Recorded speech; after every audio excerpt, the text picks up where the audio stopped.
This is not financial advice. Everything in this video is for educational purposes only. Imagine two people. Both graduated from good universities. Both landed solid jobs. Both earn above-average incomes.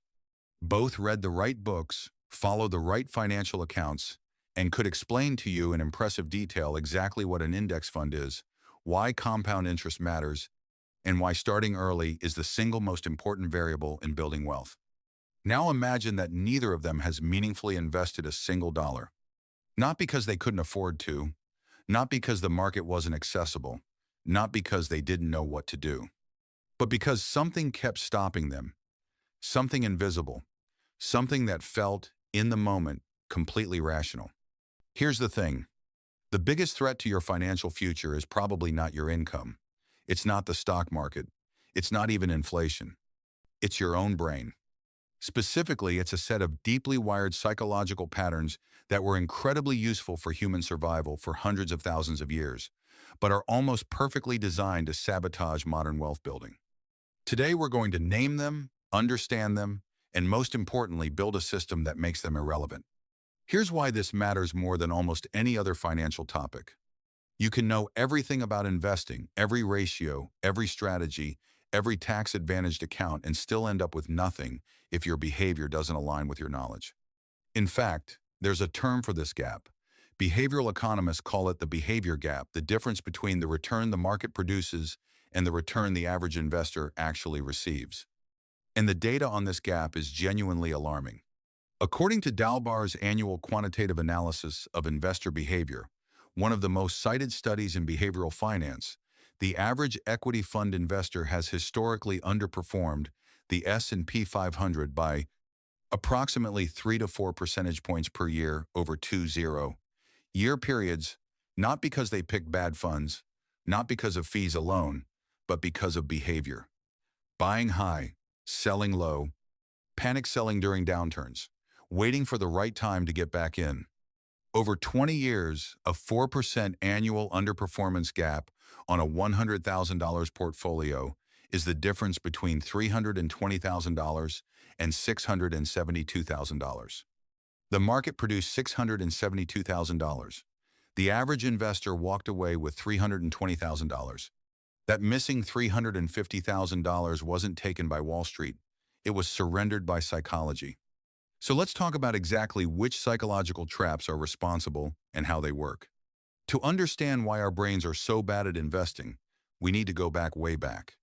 For most of human evolutionary history, our brains were optimized for immediate survival. Avoid the predator, secure the food, respond to threats now, not in 30 years.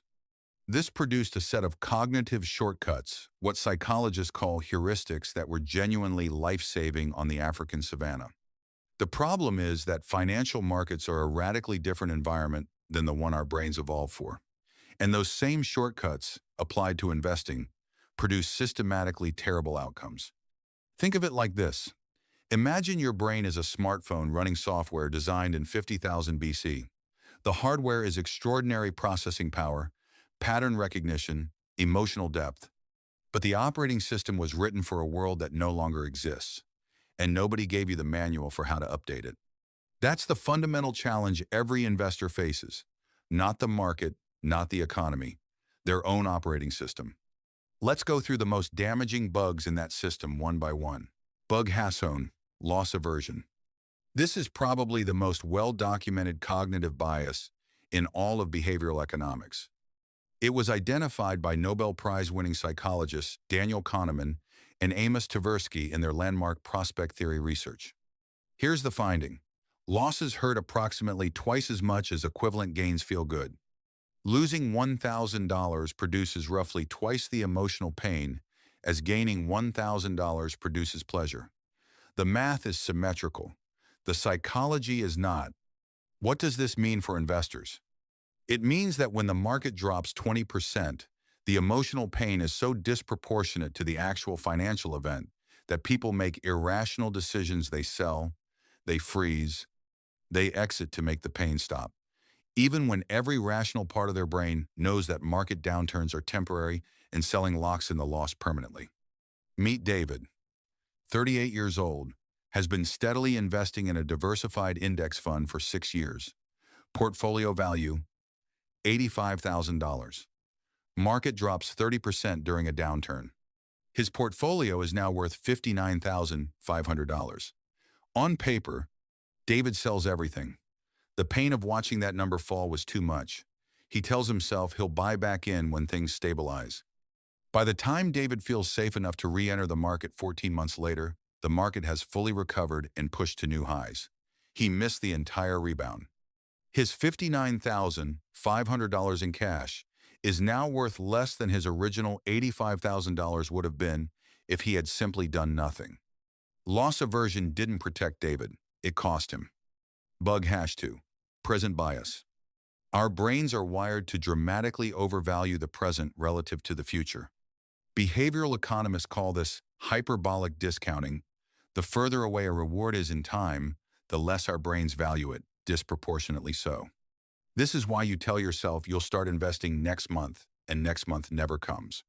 This is why a $200 dinner tonight feels more real and satisfying than $200 invested for 30 years, even though the rational math says the invested $200 is worth over $2,400 at 9% annual return.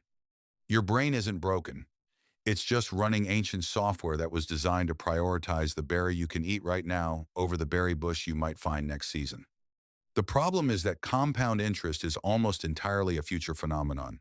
The massive wealth-building power of compounding happens in year 20, year 25, year 30, not year 1 or year 2, which means present bias is specifically and particularly devastating for long-term investors. Bug hash 3. Regret aversion. This one is subtle but incredibly powerful. Regret aversion is the tendency to avoid taking actions that might lead to regret, even when inaction is the worst choice mathematically. Here's how it shows up in investing. Imagine you have $20,000 sitting in cash. The market has been at all-time highs for several months. You think about investing, but then a voice in your head says, "What if I invest today and the market drops tomorrow? I'll feel like an idiot." So you wait, and you keep waiting. Because every day, the possibility of investing at the wrong time feels like a personal failure you want to avoid. The regret of buying at a peak feels more vivid and painful than the abstract regret of never having invested at all. But here's the data. Research from Charles Schwab found that investing a lump sum at the absolute worst possible time every single year, always buying at the annual market peak, still significantly outperforms staying in cash over 2-0-year periods. Even the worst market timer in history beats the person paralyzed by fear of regret. Regret aversion doesn't protect you from bad outcomes. It guarantees a specific bad outcome, never starting. Bug hash 4. Herd mentality. Humans are deeply social creatures. For most of our evolutionary history, following the group was a survival strategy. If everyone is running, you run. If everyone is calm, you're calm. In financial markets, this instinct is catastrophically dangerous. Herd mentality is why retail investors poured money into dot-com stocks in 1999, right before the bubble burst. It's why people panic sold in March 2020, at the exact bottom of the COVID crash. It's why cryptocurrency speculation reached fever pitch in late 2021, weeks before a catastrophic collapse. The market, by definition, is most dangerous precisely when everyone feels most confident about it, and most safe precisely when everyone feels most terrified. Following the herd in investing means buying high and selling low. Every time, almost without exception. The research on investor behavior is consistent and sobering. Dalbar's 2023 quantitative analysis of investor behavior found that over the 30 years ending December 2022, a period that included the dot-com crash, the 2008 financial crisis, and the COVID crash, the S&P 500 returned an average of 9.65% annually. The average equity fund investor returned 6.81% annually. That 2.84% annual gap, compounded over 30 years, represents an enormous destruction of personal wealth caused almost entirely by behavioral mistakes. A landmark study by Terrance Odean at UC Berkeley analyzed the trading records of 10,000 brokerage accounts over 7 years.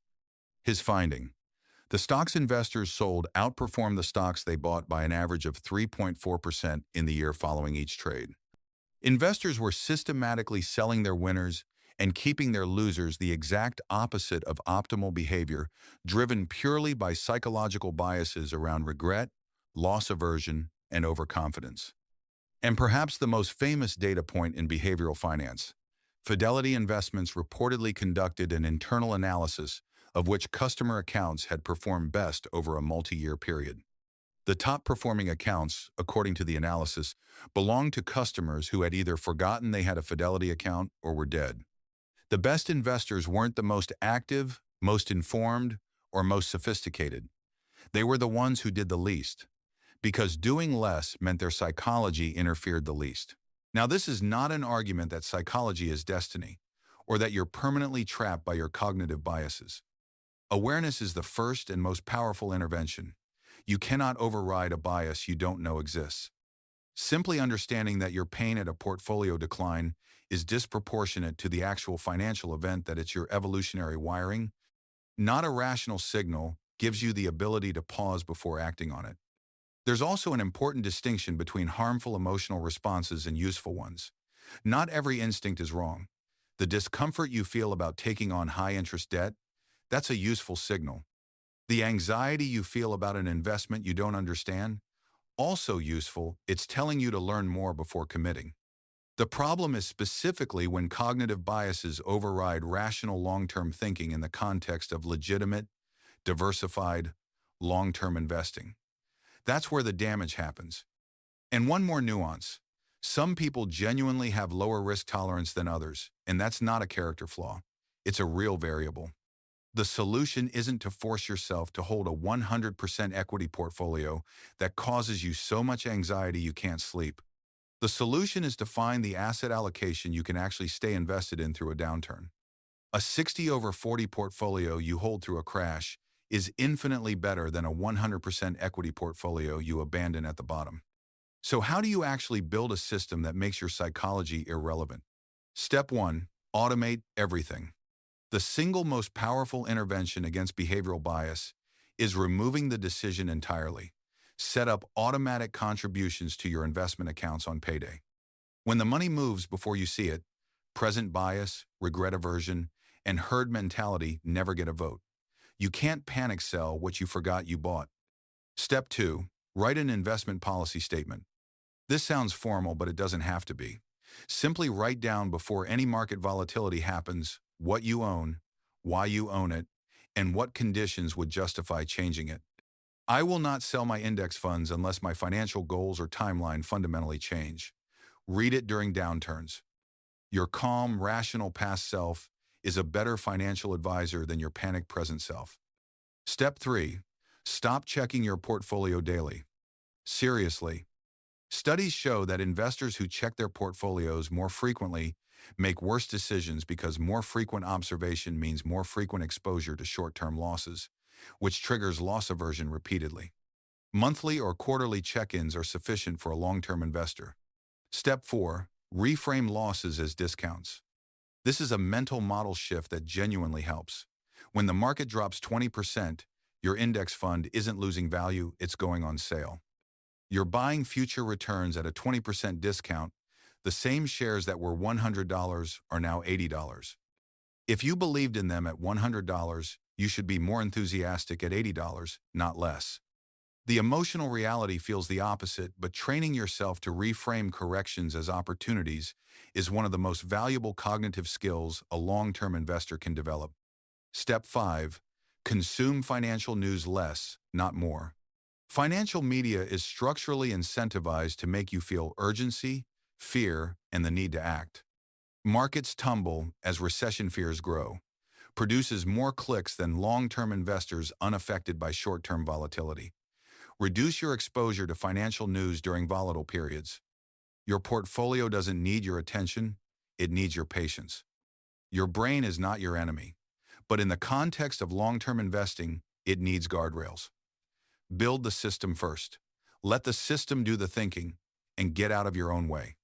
That's the full breakdown: loss aversion, present bias, regret aversion, herd mentality, and the 5-step system for building a portfolio that your psychology can't destroy. The smartest people in the room are not automatically the best investors. In fact, sometimes their confidence in their own judgment makes them worse. The best investors are the ones who understand their own wiring and build systems specifically designed to work around it. If this changed how you think about your own financial behavior, or if you recognize yourself in any of these traps, consider sharing this with someone who needs to hear it. If you enjoyed the video, please like and subscribe. It genuinely helps this channel reach more people who are trying to build real, lasting financial knowledge. And if you want to go deeper, the next video on how to actually build a simple, automatic investing system is right here. I'll see you there.